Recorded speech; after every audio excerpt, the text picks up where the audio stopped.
Karakteristik frasa dalam kalimat. Pengertian frasa. Frasa merupakan gabungan dari dua kata atau lebih yang memiliki satu makna gramatikal. Makna gramatikal maksudnya, frasa tersebut dapat berubah-ubah artinya sesuai dengan konteksnya. Frasa dapat diartikan sebagai sebuah kumpulan kata yang non-predikatif, maksudnya tidak memiliki predikat di dalam strukturnya. Ciri-ciri dan karakteristik frasa. Frasa memiliki ciri-ciri dan karakteristik seperti 1. Frasa terdiri setidaknya minimal dua kata atau lebih. 2. Menduduki atau memiliki fungsi gramatikal dalam sebuah kalimat. 3. Di dalam frasa harus memiliki fungsi satu makan atau arti gramatikal. 4. Frasa bersifat non-predikatif, artinya tidak memiliki predikat di dalam unsurnya. Jenis-jenis frasa. 1. Frasa eksosentris merupakan sebuah frasa yang tidak mempunyai persamaan distribusi dengan unsurnya. Frasa ini tidak mempunyai unsur pusat. Dapat dikatakan frasa eksosentris merupakan sebuah frasa yang salah satu unsur atau keduanya merupakan unsur inti atau pusat. Contoh frasa eksosentris. Beberapa guru di ruangan. 2. Frasa nominal adalah lawan dari verbal.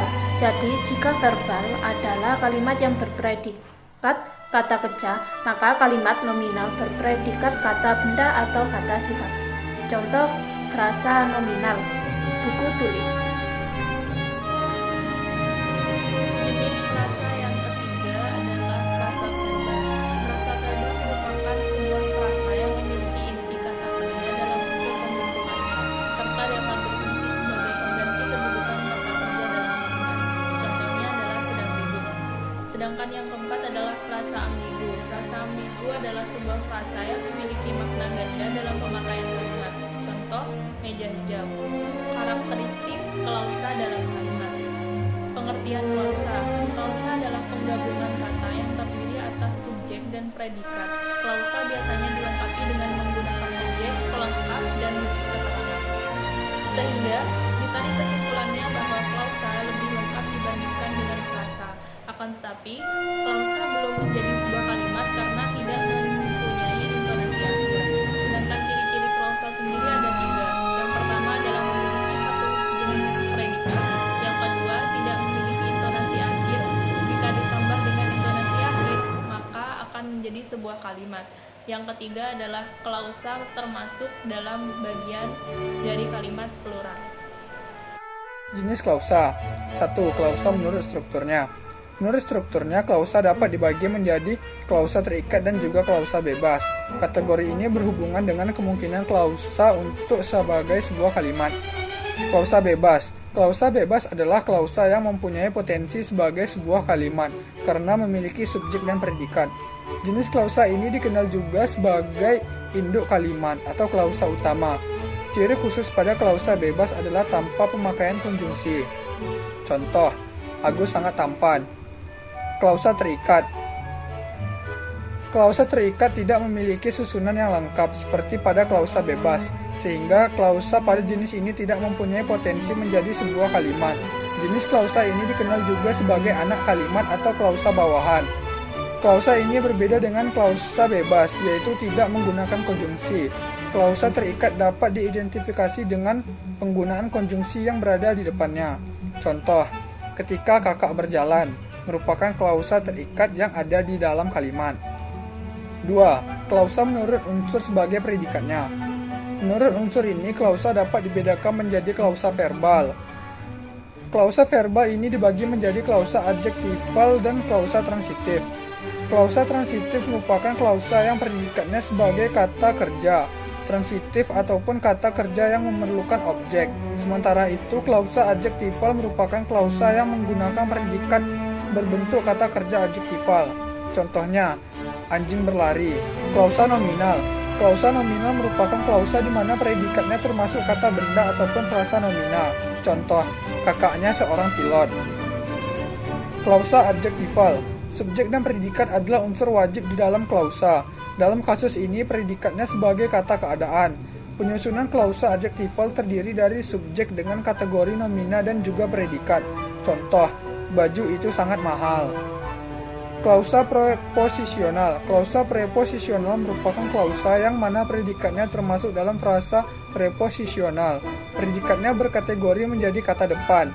Contoh, kakak ke stasiun besok Senin. Klausa menurut fungsinya. Klausa subjek. Pada klausa ini, subjek menjadi sebuah frasa nominal. Kedudukan akan subjek mendahului predikatnya. Contoh, ibu mencuci. Pada klausa di atas, ibu kedudukannya menjadi subjek dan mencuci menjadi predikat. Klausa jenis ini dikenal sebagai klausa inti. Klausa inti dapat dikembangkan menjadi inti dari suatu kalimat dan masih tetap memperhatikan bagiannya yang menduduki subjek serta predikat. Klausa objek. Pada klausa objek berupa frasa nominal dan melengkapi verba transitif. Terdapat dua macam objek, yaitu objek langsung dan tidak langsung.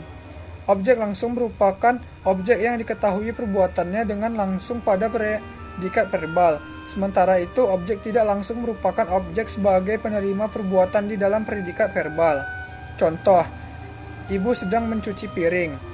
Mengandung objek langsung, piring, dari verba mencuci. Klausa keterangan.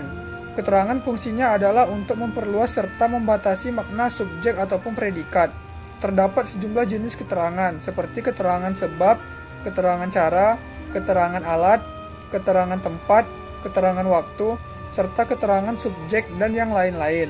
Contoh, karena salah, Arif tidak kuliah. Keterangan sebab. Ibu memotong rumput menggunakan gunting. Keterangan alat. Adik menari balet dengan lincah. Keterangan cara. Klausa pelengkap. Klausa pelengkap berwujud nomina atau adjektival pada predikat verbal serta frasa nominal.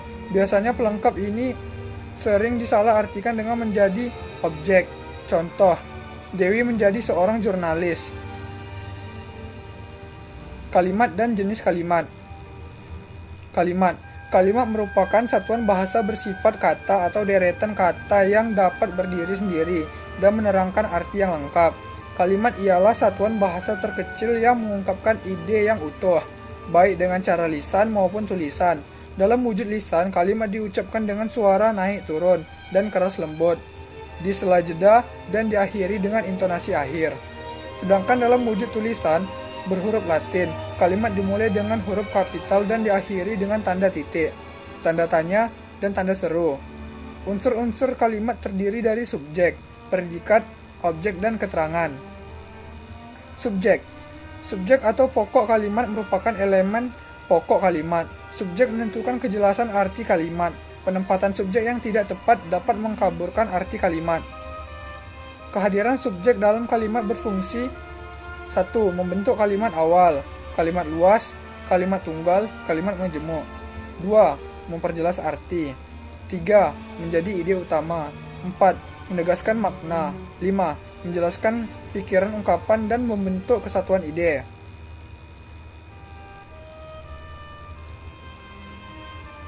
Predikat. Sama seperti halnya dengan subjek, predikat kalimat kebanyakan timbul secara eksplisit. Kehadiran predikat dalam kalimat berfungsi: 1. Membentuk kalimat awal, kalimat sendiri, kalimat luas, kalimat majemuk. 2. Menjadi elemen penjelas, yakni memperjelas ide atau pikiran yang disampaikan dan menentukan kejelasan arti atau makna kalimat. 3. Menegaskan makna. 4. Membentuk kesatuan pikiran. Dan 5. Sebagai sebutan. Objek. Subjek dan predikat condong timbul secara spesifik dalam kalimat. Akan tetapi, objek tidaklah demikian. Keberadaan objek dalam kalimat bergantung pada macam-macam predikat kalimat, serta ciri khas objek itu sendiri. Predikat kalimat yang berstatus transitif mempunyai objek. Biasanya predikat ini berbentuk kata kerja berkonfiks, me, kan, atau me-i. Misalnya, membuatkan, melarikan. Me-i. Misalnya, membuati, melempari, menjauhi. Dalam kalimat objek berfungsi: 1. Membentuk kalimat dasar pada kalimat berpredikat transitif. 2. Memperjelas arti kalimat. Dan 3. Membentuk kesatuan atau kelengkapan ide ciri-ciri objek. Keterangan. Keterangan kalimat berfungsi memperjelas atau melengkapi informasi perintah kalimat. Tanpa keterangan, informasi menjadi tidak jelas. Hal ini dapat dirasakan kehadirannya, terutama dalam surat undangan, laporan penelitian dan informasi yang terkait dengan tempat, waktu, sebab, dan lain-lain. Ciri-ciri keterangan. 1. Bukan unsur utama kalimat, tetapi kalimat tanpa keterangan, pesan menjadi tidak jelas dan tidak lengkap. 2. Tempat tidak terikat posisi, pada awal, tengah, atau akhir kalimat. 3. Dapat berupa keterangan waktu, tujuan, tempat, sebab, akibat, cara, posesif. Posesif ditandai kata meskipun, walaupun, atau biarpun. Dan pengganti nomina, menggunakan kata bahwa. Jenis-jenis kalimat. Jenis kalimat yang pertama adalah jenis kalimat berdasarkan pengucapan. Kalimat bisa dibedakan menjadi dua, yaitu kalimat langsung dan tidak langsung. Kalimat langsung merupakan kalimat yang menirukan atau memberitakan bagaimana ucapan dari orang lain atau orang ketiga. Ciri-cirinya yaitu menggunakan tanda petik. Contohnya, Andi mengatakan, "Biarlah saya bernyanyi sendiri." Yang kedua yaitu kalimat tidak langsung. Kalimat tidak langsung merupakan kalimat yang melaporkan ucapan atau ujaran dari orang lain. Contoh, Hamid berkata bahwa dia akan datang nanti malam. Jenis kalimat berikutnya adalah jenis kalimat berdasarkan jumlah frasa atau struktur gramatikal. Dalam jenis ini dibedakan menjadi beberapa jenis, yaitu 1. Kalimat tunggal. Kalimat tunggal merupakan kalimat yang satu pola atau klausa yang terdiri dari satu subjek dan predikat, atau bisa disebut kalimat sederhana. Contoh kalimat tunggal nomina, ibuku seorang guru. Dan contoh kalimat tunggal adjektifal, bunga itu sangat harum. Yang kedua adalah kalimat majemuk. Kalimat majemuk merupakan kalimat yang terdiri atas dua atau lebih kalimat tunggal yang saling berkomunikasi dengan baik, baik itu koordinasi maupun subordinasi. Yang ketiga adalah kalimat berita. Kalimat berita merupakan kalimat yang berisi untuk menyampaikan informasi. Yang keempat adalah kalimat tanya.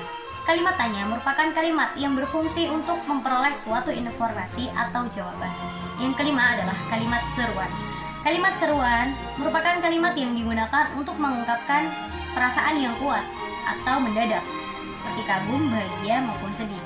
Contoh, sungguh ini melebihi keindahannya. Jenis kalimat berikutnya adalah jenis kalimat berdasarkan unsur kalimat. Yang pertama adalah kalimat lengkap. Kalimat lengkap merupakan kalimat yang terdiri dari sekurang-kurangnya satu subjek dan satu predikat. Kalimat majas termasuk ke dalam kalimat lengkap. Yang kedua adalah kalimat tidak lengkap. Kalimat tidak lengkap adalah kalimat yang tidak sempurna karena hanya memiliki subjek saja atau predikat saja, objek saja, dan keterangan saja. Biasanya berupa salam, semboyan, perintah, ajakan, seruan, jawaban, dan sapaan. Berikutnya adalah jenis kalimat berdasarkan susunan subjek predikat atau SP. Dibedakan menjadi dua, yaitu kalimat inversi dan kalimat versi. Kalimat inversi merupakan kalimat yang struktur fungsi predikat mendahului subjek. PSK. Predikat, subjek, keterangan. Contoh, dimainkanlah bola olehnya di lapangan. Yang kedua adalah kalimat versi. Kalimat versi merupakan kalimat yang memiliki pola subjek, predikat, objek, keterangan yang lengkap. Contoh, Risma mencuci piring di dapur. Berikutnya adalah jenis kalimat berdasarkan retorikanya. Yang pertama, kalimat yang melepas. Kalimat yang melepas adalah kalimat yang terbentuk jika disusun dengan diawali oleh induk kalimat dan diikuti oleh anak kalimat. Unsur kalimat ini seakan dilepas oleh penulisnya. Yang kedua adalah kalimat klimaks. Kalimat klimaks adalah kalimat yang terbentuk jika disusun dengan diawali oleh anak kalimat dan diikuti oleh induk kalimat. Yang ketiga adalah kalimat berimbang. Kalimat berimbang adalah kalimat yang disusun dalam bentuk kalimat majemuk setara dan kalimat majemuk campuran. Dan yang terakhir adalah jenis kalimat berdasarkan subjek. Yang pertama adalah kalimat aktif.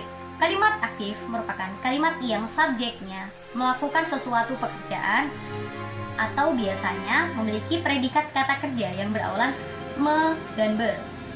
Yang kedua adalah kalimat pasif, kalimat yang subjeknya dikenai pekerjaan atau tindakan. Predikatnya biasanya berupa kata kerja awalan di, ter.